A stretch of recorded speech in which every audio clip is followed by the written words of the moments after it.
প্রেমানন্দে একবার হরি হরি বল বিদায় গৌর সীতানাথ। প্রেমানন্দে একবার হরি হরি বল বিদায় গৌর সীতানাথ। প্রেমানন্দে একবার হরি হরি বল। ভক্তবৃন্দের চরণ আমার কোটি কোটি দণ্ডবত প্রণিপাত। গীতায় ভগবান বললেন, চতুর্বিধা ভজন্তে মাম জনা সুকৃতিন অর্জুন আর্ত জিজ্ঞাসু অর্থার্থী জ্ঞানী চ ভরতর্ষভ। সবাই তো গীতা পড়ে, দেখবেন গীতায় নবম অধ্যায়ে এই শ্লোকটি বলছেন ভগবান অর্জুন, চতুর্বিধা ভজন্তে মাং, আমাকে ভজনা করে চার প্রকারের লোক। সবাই ভজবে না, এর আগে বলেছেন নমাং দুষ্কৃতি নমুরা প্রপদ্যন্তে নরাধমা মায়া অপহৃত জ্ঞানা আশুলঙ্ক ভাবমাশ্রিতা। এরা আমাকে কোনো দিনই ভজবে না। দুষ্কৃতিকারী যারা, মূঢ় অজ্ঞ যারা, মূর্খ যারা, আসুরিক ভাবযুক্ত যারা, অজ্ঞানে আচ্ছন্ন যাদের চিত্ত, তারা দুষ্কৃতিকারী আমাকে ভজবে না। চার প্রকার লোক ভজবে। চতুর্বিধা ভজন্তে মাং জনা সুকৃতি, একটা বিষ্ণু দায় দেখুন, সুকৃতি ন, অর্থাৎ কৃতি মানে কাজ, সু মানে সুন্দর, অর্থাৎ সুন্দর কর্ম তাদের পূর্বজন্মে ছিল বলে, সেই সংস্কারটা ছিল বলে এই জন্ম আমাকে ভজবে। তাহলে সুকৃতি না থাকলে কৃষ্ণ ভজন হয় না, এটা ভগবান নিজেই বললেন। চতুর্বিধা ভজন্তে মাং জনা সুকৃতি না অর্জুন।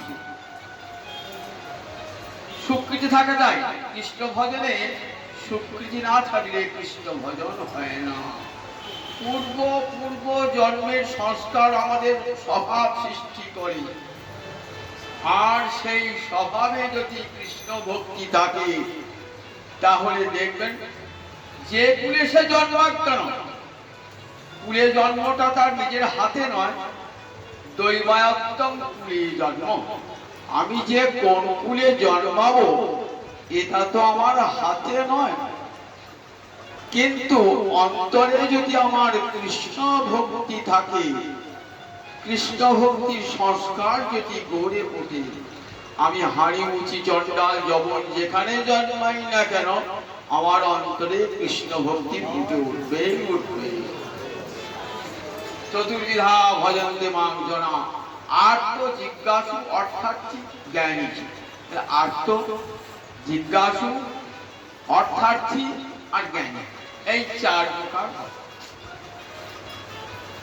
আর্তভক্ত যখনই বিপদে পড়ে ভক্ত ডাকে, আরতি মানে করুণ স্বরে বাঁচাবার জন্য যখন আর্তনাদ করে, তখন তাকে বলে আরতি। আরতি ভরে যদি কেউ ভগবানকে আজও ডাকেন, আমরা আরতি ভরে ভগবানকে ডাকি না, তখন বিপদে পড়লে কি করি, কোনো বড় মানুষকে ডাকি, আমার কাছে আছে প্রতিবেশীকে ডাকি, ভগবানকে ডাকি কি ডাকি না। ভগবানকে ডাকা যদি স্বীকৃতি থাকে তাহলে আমি কাউকে ডাকবো না, আমি ভগবানকে গোবিন্দকে ডাকবো, সেই স্বীকৃতি থাকা যায়। তাই চতুর্বিধা ভজন্তে মাং জনা সুকৃতি নর্জুন। আর্তভক্ত, তার আর্তভক্ত একটা উদাহরণ, যেমন দ্রৌপদী বস্ত্র হরণ হচ্ছে কোথায়, সভার মধ্যে বহু পুরুষ মানুষের সামনে একটি রমণী বস্ত্র কেড়ে নেওয়া হচ্ছে। বুঝুন একবার, 5 জন স্বামী বসে আছেন সেখানে, পিতামহ ভীষ্ম বসে আছেন সেখানে, আরো কত কত জ্ঞানী গুণী মানুষ বসে আছেন, আর দুঃশাসন নির্লজ্জের মতো কাপড় ধরে টানছে। দেখুন একবার, কেউ বলছে না রাজ ভয়ে, সব কম্পিত, রাজার ভয়ে কম্পিত, কেউ বলছে না যে এত বড় অন্যায় কাজটা করছো, বলছে না। দেখুন তখন দ্রৌপদী দেখলেন আমার স্বামীরা বসে রয়েছে, তারা কিছু বলছে না। আর কি রয়েছেন বলছে, দেখো পিতামহ ভীষ্ম রয়েছেন, বিদুর, একমাত্র বিদুর প্রতিবাদ জানিয়েছিলেন। এত হল ভর্তি মানুষ, তার মধ্যে বিদুর একা বিদুরের কথা স্থানই পায়। বিদুরকে দাসী পুত্র বলে সব সময় অবজ্ঞা করে। দেখুন তখন কি করলেন, অগতির গতি ভগবান শ্রীহরি, পূর্ব জন্মের স্বীকৃতি ছিল, তাই ডাকছেন ভগবানকে, হে গোবিন্দ, হে জনার্দন, লজ্জা নিবারণকারী একমাত্র তুমি। আজ দেখো কৌরব সভা মধ্যে আমাকে কেমন করে লজ্জিত করছে, কেউ বাধা দেওয়ার নাই, তুমি কৃপা করে এসে আমাকে লজ্জার হাত থেকে বাঁচাও। দেখবে মহাভারতে কি সুন্দর ঘটনা আছে। গোবিন্দ ছুটে আসছেন তো গরুরের পিঠে চড়ে, তখন গোবিন্দের স্কন্ধে যে উত্তরীয় ছিল, সেই উত্তরীয়টা পড়ে গেছে। এত দ্রুত আসছেন ভগবান যে দ্রৌপদীকে রক্ষা করতে হবে, লজ্জার হাত থেকে রক্ষা করতে হবে। ভক্তবৎসল ভগবান ছুটে আসছেন, ছুটে এসে আর উত্তরীয়টা পড়ে গেছে, গোবিন্দের পিঠে উত্তরীয়টা পড়ে গেছে, ছুটছেন, ছুটে এসে কি করলেন, সভার মধ্যে দেখা দিলেন না, বস্ত্রের মধ্যে ঢুকে বললেন। কি আশ্চর্য! দেখুন, বস্ত্র আর শেষ হয় না, বস্ত্র আর শেষ হয় না, বস্ত্র আর শেষ হয় না। কত টানবি জানো? টানতে টানতে একবারে গোটা হল ভর্তি বস্ত্রের পাহাড় হয়ে গেল, তবুও বস্ত্র খুলল না। ভগবানের বস্ত্রাবতার, ভগবান বস্ত্রটিকে অবতীর্ণ হলেন। ঠিক এমনি এই যে অষ্টমে গজেন্দ্র উপাখ্যান দেখতে পাই না, গজেন্দ্র কে ছিলেন? পূর্বজন্মে ছিলেন রাজা ইন্দ্রদ্যুম্ন। মলয় পর্বতে বসে তপস্যা করতেন রাজা ইন্দ্রদ্যুম্ন পুরাচল আশ্রমেতে। একদিন অগস্ত্য ঋষি এসেছেন। রাজা কি করছেন? রাজা কৃষ্ণ ধ্যানে মগ্ন। এদিকে অগস্ত্য মুনি এসেছেন, তো রাজা বিচারে ভুল করলেন, কৃষ্ণ অর্চনা সেরে অগস্ত্য ঋষিকে দেখা করতেন। ক্ষুণ্ণ হয়ে অগস্ত্য ঋষি চলে গেলেন, অভিশাপ দিয়ে গেলেন, তং হস্তি মুখ্য ভব। তুমি রাজা বৈষ্ণব, কিন্তু বৈষ্ণব হয়ে বৈষ্ণবের সম্মান দিতে জানো না। জানো শাস্ত্রে ভগবান কি বলেছেন? আমার চেয়ে আমার ভক্ত বড়, মদ ভক্ত পূজাপধিকার। আমার চেয়ে আমার ভক্ত বড়। আমার পূজা করতে করতে যদি আমার ভক্ত আসে, আমার পূজা পরিত্যাগ করে আমার ভক্তকে আদর করে ডাকবে, অপরাধ। মদ ভক্ত পূজাপধিকা মানে কি? আমার ভক্তের পূজা আমার চেয়েও বড়। রাজা এত বড় বৈষ্ণব হয়েও রাজার কিন্তু এই ভুলটা হয়ে গেল। এইবার বৈষ্ণবের অভিশাপ তো লাগবে। সেই অভিশাপের ফলে ইন্দ্রদ্যুম্ন রাজা গজেন্দ্র হয়ে জন্মেন। গজ মানে হাতি, গজদের ইন্দ্র অর্থাৎ হাতিদের রাজা হলেন। গজেন্দ্র মানে হাতিদের রাজা গজেন্দ্র। এইবার কি কোথায় থাকেন? হাতিদের রাজা তিনি বনে থাকবেন, পাহাড়ে থাকবেন, ত্রিকুট পর্বতে বিচরণ করেন, অসংখ্য হস্তিগণের সঙ্গে বিচরণ করেন। বিচরণ করতে করতে শান্ত ক্লান্ত হয়ে পড়েছেন, তো এবার সরোবরে স্নান করতে নামবেন। নিকটে একটা সরোবর, সেই সরোবরে স্নান করতে নামবেন। সরোবরে আছে একটা কুমির। আসলে এ কিন্তু কুমির নয়, এ একজন গন্ধর্ব। এও ঋষির একটা অভিশাপ পেয়েছিল, দেবল ঋষির অভিশাপ পেয়েছিল। দেবল ঋষি স্নান করছিলেন সরোবরে, আর ওই গন্ধর্ব জলের তলায় ঢুকে কি করত? ওই দেবল ঋষির পা ধরে টানছে কুমিরের মতো, বলছে পাটা ছেড়ে দাও, পাটা ছেড়ে দাও। কিন্তু গন্ধর্ব কি করছেন, কিছুতেই ছাড়ছেন না, পাটা কুমিরের মতো ধরে আছে। অনেকক্ষণ পর বলছেন যে দেখো, তুমি যখন আমাকে কুমিরের মতন পাটা চেপে ধরে ছাড়ছ না, আমি তোমাকে অভিশাপ দিলাম, তুমি কুমির হয়ে থাকো জলে। সেই গন্ধর্ব সরোবরে কুমির হয়ে জন্মালেন। মুনির অভিশাপ লাগবে তো, তখন মুনির চরণ ধরছেন। মুনি বললেন দেখো, আমি তো অভিশাপ দিয়েছি, অভিশাপটা ফিরিয়ে দিতে পারবো না। দেখো, হরি অবতারে ভগবান শ্রীহরি অবতীর্ণ হবেন এক মন্বন্তরে, তখন সেই শ্রীহরি কি করবেন না, তোমার মুখটা সুদর্শন চক্র দিয়ে ছিন্ন করবেন, তুমি এক ভক্তের চরণ ধরবে, তখন তোমার মুক্তি। এই সেই কুমিরটা, এই কুমিরটা তো গন্ধর্ব, সে চেপে ধরেছে ওই ইন্দ্রদুম্নের চরণটা, হাতি হয়েছে, হাতির চরণটা চেপে ধরেছে, জানে হাতির চরণ চেপে না ধরলে আমার মুক্তি হবে না। শত চেষ্টা করো, ওই কুমিরের মুখ থেকে গজেন্দ্র তার পাটা কিছুতেই সরাতে পারছেন না। হাজার হাজার বছর গেল, সব হস্তিনীরা জলে নামলো স্বামীকে বাঁচাবার জন্য, কেউ পারল না, সব পালিয়ে গেল। দেখে আমাদেরও জীবন বিপন্ন, তাই তারাও চলে গেল। হাতি যারা শাবক ছিল, আত্মীয় স্বজন ছিল, তারাও জলে নামলো, তারাও জলে নেমে শত চেষ্টা করেও বাঁচাতে পারল। তখন দেখুন, গজেন্দ্র তো হরিভক্তি যায় নাই তো, এবার সুকৃতি অর্জুন, সুকৃতি ছিল পূর্বজন্মে হরিভজন করেছিল, তো হয়তো অভিশাপের ফলে হাতি কুলে জন্মিয়েছে, কিন্তু হরিভক্তি যায় না। তাকে ডাকছেন তখন ভগবান শ্রীহরিকে ডাকছেন, হে গোবিন্দ, আমাকে কেউ বাঁচাতে পারল না, আমার স্ত্রী পুত্র আত্মীয় স্বজন শত শত চেষ্টা করেও আমাকে বাঁচাতে পারলো না, তুমি আমাকে কৃপা করে রক্ষা করো। আর ভগবান থাকতে পারেন, ভগবান ছুটে এলেন, গরুরের পিঠে চলে আসছেন ভগবান। আর তখন গজেন্দ্র আর তার শেষ নিঃশ্বাসই পড়ে যায়, ঠাকুরকে ডাকছেন, আর পারছেন না, বহুদিন জলের যুদ্ধ, হাতি তো জলে যুদ্ধ করতে পারে না, জলের যুদ্ধ ডাঙায় হয়ে যুদ্ধ করতো, জলে কি করেছে, খুব পরিশ্রম হয়েছে, খুব পরিশ্রম, আর শেষ নিঃশ্বাসটুকু করতে পারছে, শেষ নিঃশ্বাসটুকু। ভাবছেন গোবিন্দ নিশ্চয়ই আসবেন, তা গোবিন্দ যখন আসবেন কি উপহার দেবো, ভগবান এলে তিনি জগৎগুরু, তাকে তো কিছু উপহার দিতে হয়। সরোবর একটা পদ্ম ফুল তুলেছেন, ছুঁড়ে করে ধরে আছেন সেই পদ্ম ফুলটা। ভগবান ছুটতে ছুটতে এসেছেন, যেই ছুটতে ছুটতে এসেছেন ভগবান না, ভগবানের চরণে ফুলটা দাবিয়ে রেখেছেন। ভগবান কি করলেন, হাতিটাকে জল থেকে তুললেন, জল থেকে তুলে সুদর্শন চক্র দিয়ে ওই কুমিরের মুখটা কেটে দিলেন। কুমিরটাও মুক্তি পেয়ে গেল। কুমিরটা ছিল হুহু নামে এক গন্ধর্ব।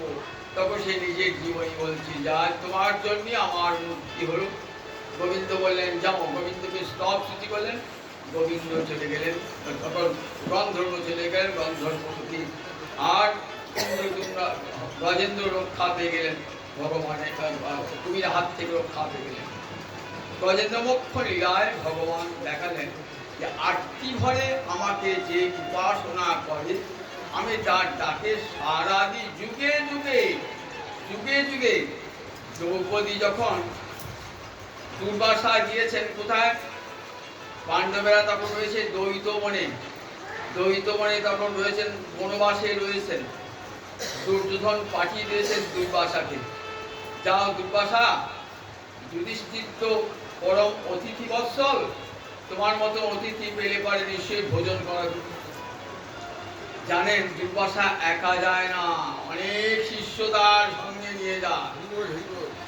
দেখছেন পাণ্ডবেরা তো নিজেই খেতে পারে না, আর দুর্বাসাকে কি খাওয়াবে, খেতে না দিয়ে দুর্বাসা অভিশাপ দেবে, পাণ্ডবেরা 5 ভাই অভিশাপের আগুনে পুড়ে মরে।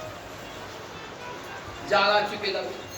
এই অসৎ উদ্দেশ্য নিয়ে পাঠালেন কাকে? দুর্বাসা ঋষি। দুর্বাসা ঋষি অত শত বোঝেন না, চলে গিয়েছে। যুধিষ্ঠির আসুন আসুন অতিথি, হে ঋষিবর আসুন, কৃপা করে আজ অহ অহ অহ অহ পূর্ণম অহ অহভাগ্যম অহভাগ্যম, আমরা বয়মেব ধন্য, আমরা ধন্য হলাম আপনার আগমনে। আসুন, আমি সব ভোজনের ব্যবস্থা করছি, আপনি স্নান টান করে আসুন। অনেক শিষ্য সঙ্গে নিয়ে গেছে, ঘরে তো কিছুই নাই, কি খেতে দেবেন? কিছুই তো নাই। ভিক্ষা করে যা পেতেন 5 ভাগে ভাগ করে পেতেন, কোনো অতিথিরা দেওয়া হতো না। যদি সামান্য শাকের কণা লেগে থাকতো বা অন্যের কণা লেগে থাকতো শাড়িতে, তাহলে সেই দিয়ে হাজার হাজার লোককে খাওয়া হতো। এটা কে দিয়েছিল? সূর্যদেব দিয়েছিলেন। সূর্যদেব দিয়েছিলেন এই শাড়িটা দ্রৌপদীকে, যে যতক্ষণ পর্যন্ত শাকের কণা লেগে থাকবে হাঁড়িতে, ততক্ষণ হাজার হাজার লোক খাওয়ানো হবে। দ্রৌপদী খাওয়া হয়ে গেল হবে না। দ্রৌপদী খাওয়া হয়ে গেছে, এমন সময় দিয়েছেন দুর্বাসা ঋষি। যুধিষ্ঠির তো নিমন্ত্রণ করলি খালাস, এবার বাড়ির মেয়েরাকে জানে কি খাওয়াবো? পুরুষ মানুষকে নিমন্ত্রণ করি খালাস, ভাবছেন তাহলে কি হবে এবার, মনে ভাবছেন। তখন দ্রৌপদী ঘরে কপাট দিয়ে কাঁদছেন, আর পাণ্ডব কুল ধ্বংস হয়ে যাবে।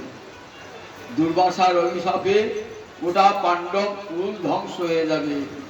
দুর্বাসা এসে যখন ক্ষুধায় কাতর হয়ে যখন অন্ন চাইবে, কিছুই পাবে না, তখন অভিশাপ দিয়ে মুখ দিয়ে আগুন করিবে, 5 ভাই পুরো শেষ হয়ে যাবে।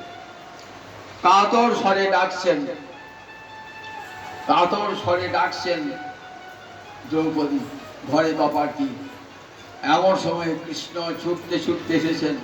কৃষ্ণা কৃষ্ণা, দ্রৌপদী এক নাম ছিল কৃষ্ণা। দরজা খোলো, দরজা খোলো। দরজা খুলেছেন, দেখছেন দ্রৌপদীর চোখে জল। দ্রৌপদী, আমি বড় ক্ষুধার্ত, কি খেতে দাও আমাকে। বলেন, তামাশা করছো? ঘরে অন্নই নাই, কি খাওয়াবো দিয়ে তোমাকে?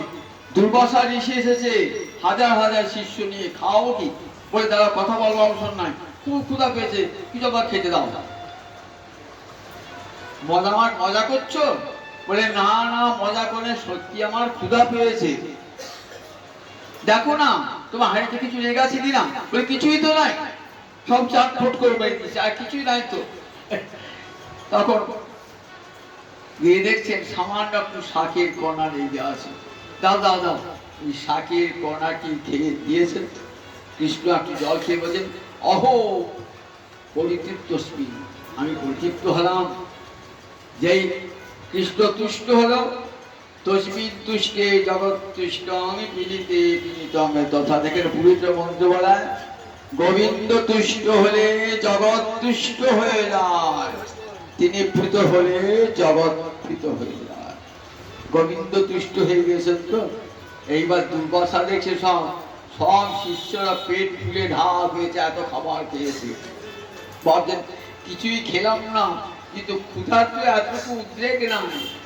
এইবার তো নিশ্চয়ই যুধিষ্ঠির আয়োজন করে গেছেন, খেতে পারবো না, যুধিষ্ঠির অপমান হবে, সুতরাং যমুনার পাড় দিয়ে চলো, পালিয়ে চলো, আর যাবো না যুধিষ্ঠির আশ্রম।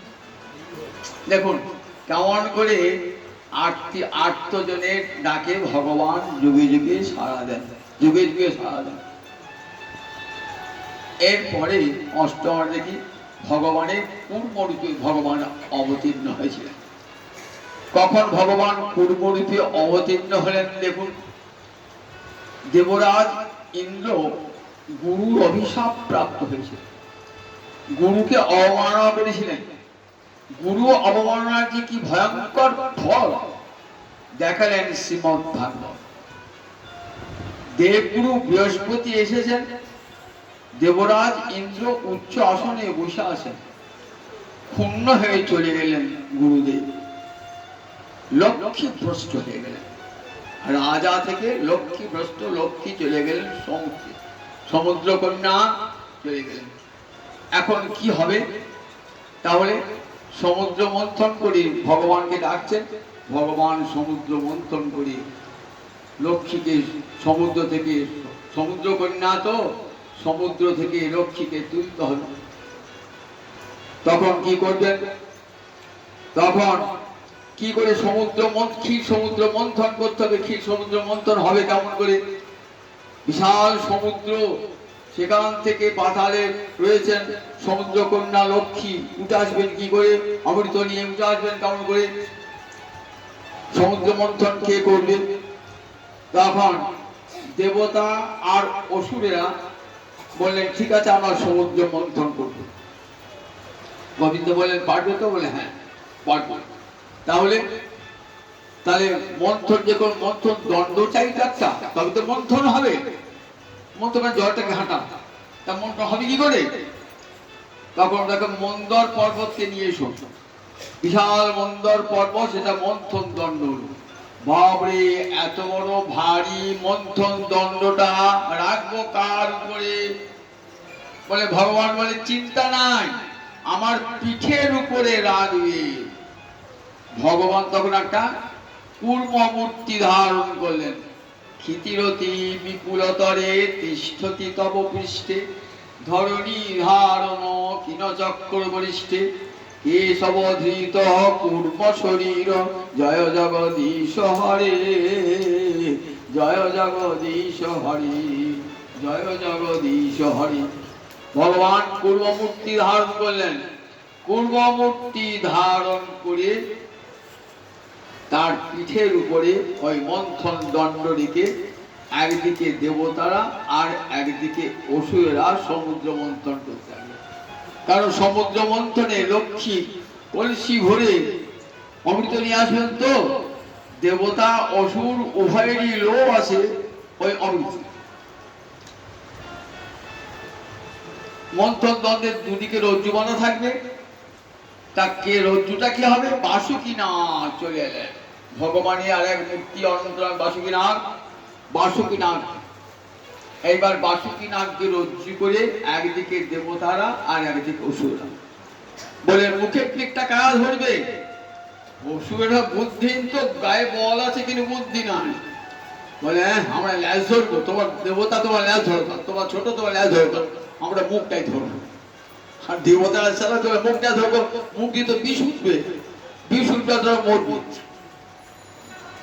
ওরা মুখটা ধরেছে অসুরেরা, আর দেবতারা ল্যাজ ধরে ঘর্ষণ করতে করতে করতে মুখ দিয়ে বিষ বার হচ্ছে, কত অসুর মরেও যাচ্ছে।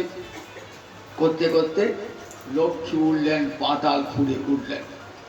অমৃতের কলস নিয়ে লক্ষ্মী উঠলেন। লক্ষ্মী যখন উঠলেন অমৃতের কলস দিয়ে, তখন লক্ষ্মী অমৃতের কলস উঠেছেন, তো তখন লক্ষ্মীকে বিবাহ করবার জন্যে তখন একদিকে দেবতারা আর একদিকে অসুরেরা তখন যুদ্ধ লাগিয়ে দিয়েছে। ভগবানই এসেছেন ওই মোহিনী মূর্তি ধারণ করে, মোহিনী অবতার ভগবান লক্ষ্মী মূর্তি ধারণ করে এসেছেন ভগবান। এত সুন্দরী রূপসী দেখে অসুরের লোভ সামলাতে পারে? অসুর বলছে আমি বিয়ে করবো, আমি বিয়ে করবো, আমি বিয়ে করবো। এদিকে দেবতারা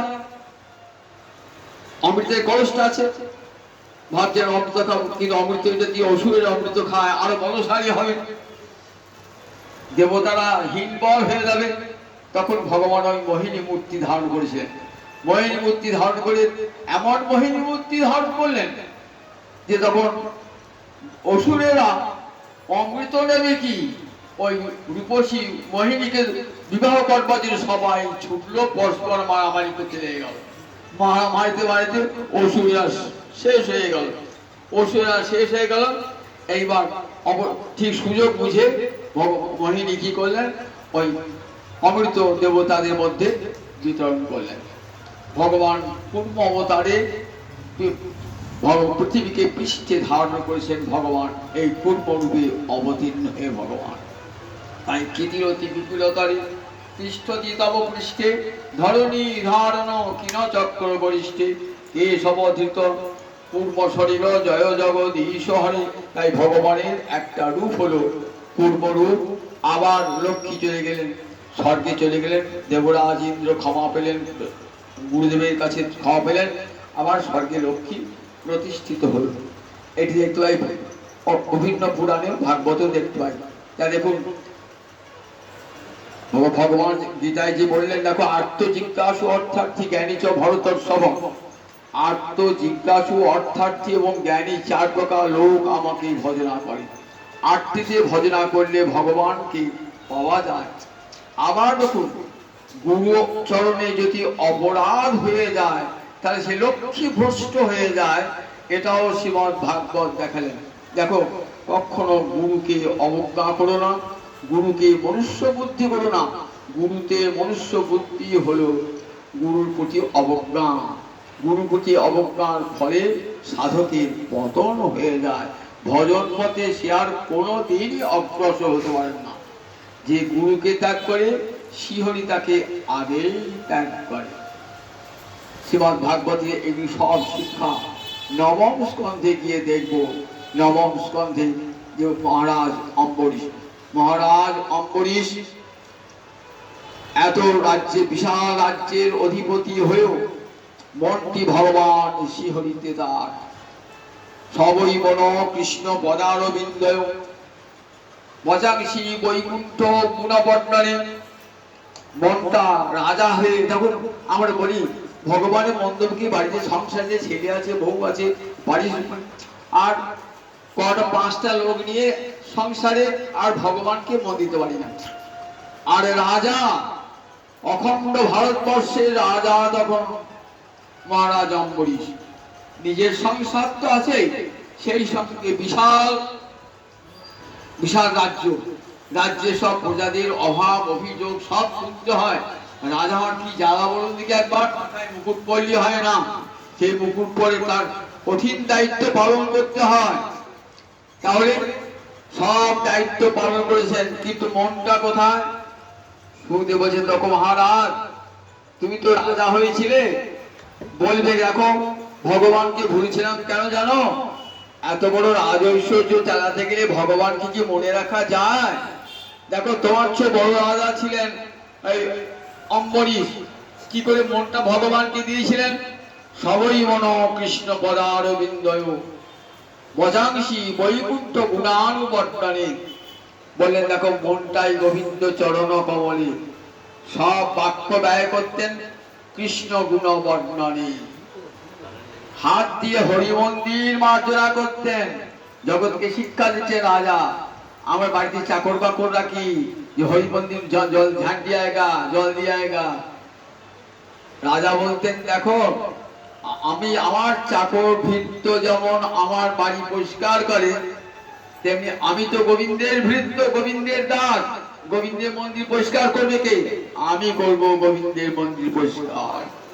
নিজ হাতে সোনার কলস নিয়ে জল আনতেন, সেই জল ঢেলে মন্দির পরিষ্কার করতেন, ঝাড় দিতেন নিজে রাজা, এত দাস দাসী থাকা সত্ত্বেও। দুটি হাত দিয়ে হরি মন্দির মার্জনা করতেন। চরণ দিয়ে কোথায় যেতেন? যেখানে গোবিন্দ বিগ্রহ আছে, যেখানে সাধু আছেন, যেখানে তীর্থ, সেখানে যেতেন দুটি চরণ দিয়ে। জানতেন চরণের ব্যবহার সার্থক, সেখানে গেলে পারে। চক্ষু দুটি দিয়ে কি দেখতেন? গোবিন্দকে দর্শন করতেন, গোবিন্দ বিগ্রহকে দর্শন করতেন। কান দুটি দিয়ে কি করতেন? গোবিন্দের কথা শ্রবণ করতেন নিরন্তর। জিহ্বা দিয়ে কোন প্রসাদ খেতেন? হরিচরণে গোবিন্দের নিবেদিত তুলসী পত্র দেওয়া হয়েছে, সেই প্রসাদ ছাড়া কোনো প্রসাদ খাবেন না। একাদশ ইন্দ্রিয় এক অঙ্গ সাধে কেহ, সাধে বহু অঙ্গ, নিষ্ঠা হইলে উপজয়ে প্রবেরতর। আচ্ছা, মহারাজ অম্বরীশ এমন করে কৃষ্ণ ভক্তি পেলেন কোথা হতে? দেখুন তার উৎসটা দেখি আমরা।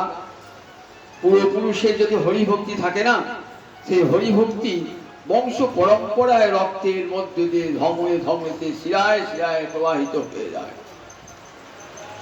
ঋষি নভক ছিলেন পরম বেদজ্ঞ ব্রাহ্মণ। নভক ঋষি 4-5টি সন্তান। নভক ঋষি সন্ন্যাসী নিয়ে চলে যাবেন, ভাইদিকে বললেন তোমার সম্পদ ভাগ করে নাও। তখন নাভাব চলে গেছেন কোথায়? নাভাব চলে গেছেন গুরুগৃহে বেদ অধ্যয়ন করতে।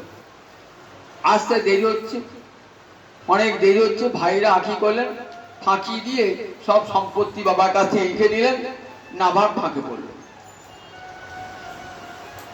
ভাইরে বলে বাবা ফিরে আসবে না, সম্পত্তি নিল। নাভাগ ফিরে এসে বাবাকে বলছেন, বাবা আমার ভাগে কি রেখেছো? তোমার জমি জমা সম্পদ টাকা পয়সা। বললেন তোমার ভাইরা সব ভাগ করে নিয়েছে, বলে তুমি নাকি আর আসবে না। বেশ বাবা, এক কাজ করো, তোমাকে ভাইরা ফাঁকি দিয়েছে তো, আমি তো বাবা আমার কর্তব্য তোমার যাতে জীবন ধারণ হয় তার ব্যবস্থা করা।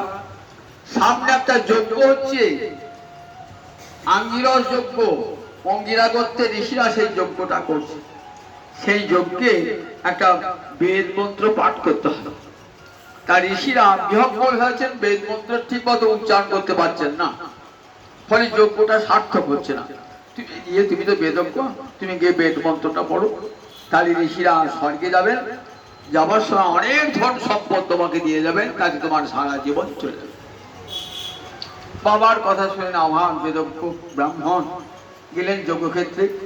ঋষি বলেন আমি মন্ত্র পড়বো, ঋষিরা বলেন হ্যাঁ পড়বো। বেদ মন্ত্র উচ্চারণ করলেন, যথাযথভাবে বেদ মন্ত্র উচ্চারিত হলো, যজ্ঞ সার্থক হলো, ঋষিরা স্বর্গে চলে গেল। ঋষিরা স্বর্গে যাওয়ার সময় কি করলেন? যাওয়ার সময় বললেন যা ধন সম্পদ থাকলো সব তোমার, তুমি নিল। একটা যজ্ঞে কত সম্পদ থাকে বলুন দেখি একবার?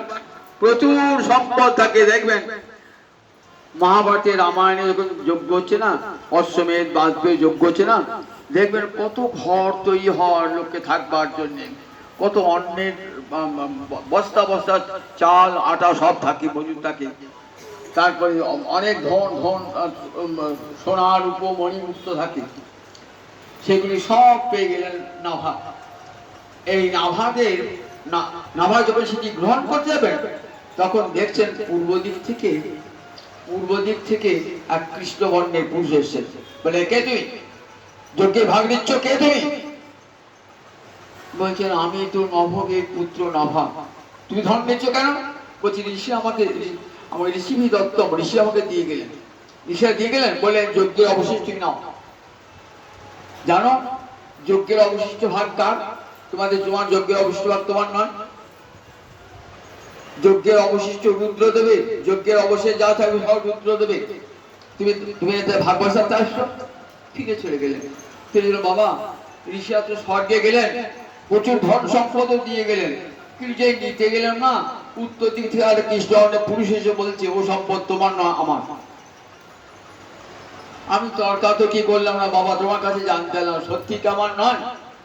তখন বলেন বাবা উনি কে জানো? সাক্ষাৎ রুদ্রদেব। দক্ষ যজ্ঞের সময় কি স্থির হয়েছিল যে যজ্ঞের যা অবশিষ্ট থাকবে সব রুদ্র দেবে, উনি রুদ্রদেব, তাই দিয়ে দাও।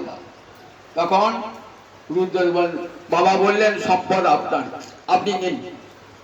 এই সত্যনিষ্ঠায় ধর্মনিষ্ঠায় রুদ্রদেব এত প্রসন্ন হলেন, বলে আমি তোমাকে পরীক্ষা করতেছিলাম তোমার বেদ জ্ঞান সার্থক হয়েছে কিনা। সব সম্পদ তুমি নাও, সব সম্পদ তুমি নাও, সেই সঙ্গে সনাতন ব্রহ্ম জ্ঞান আমি তোমাকে দান করছি। এই নাভাগাদ অম্বরীশ অভু মহাভাগবত কৃতি। এই মহারাজ অম্বরীশ এই নাভাগের পুত্র ছিলেন। মহারাজ অম্বরীশ 11টি ইন্দ্রিয় দিয়ে ভগবত সেবা করতেন। 11 ইন্দ্রিয় দিয়ে, এক অঙ্গ সাধে কেহ সাধে বহু অঙ্গ, নিষ্ঠা হইলে উপজয়ে প্রেমের তরঙ্গ। এই মহারাজ অম্বরীশ একবার একাদশী ব্রত করেছিলেন, সেটি আগামী দিন শোনাবো, সংক্ষেপে শুনিয়ে আমি আবার চলে যাবো এক জায়গায় একাদশী কীর্তন করতে। আপনারা সকাল করতে আসবেন, আমি একাদশী মহিমা ওই দিন শোনাবো, সেই প্রসঙ্গে মহারাজ অম্বরীশের কথা শোনাবো। শুনে আমি আবার চলে যাবো এক জায়গায় একাদশী কীর্তন করতে। আপনারা সকাল করে আসবেন। জয় নিতাই জয় নিতাই। এইখানেই ভাগবতের বিশ্রাম, একটি কীর্তন শোনাই।